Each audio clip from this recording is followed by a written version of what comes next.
Hey there, and welcome back. If you are ready to get your fingers dirty cleaning up some data, go ahead and download the zip file, and inside you will find 4 CSVs. One of them is called 911.csv. This is real dispatch data for 3 years, 2016, 17, and 18, and it's from some townships outside of Pittsburgh.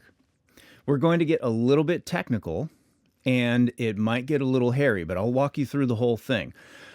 If you want to just move on to the analysis portion of everything, there's a second file that's called 911-2024-0113-clean. That file I've prepared for you, and it is ready to rock and roll.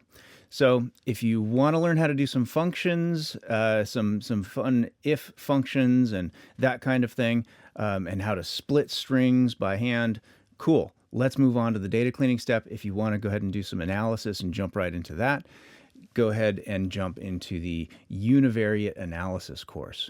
My goal here is to show you how to do a lot with what seems like very little data and maybe even seems like unusable data because it's sort of smashed together. We're going to get creative with it, and we'll show you how a data analyst would approach this kind of data.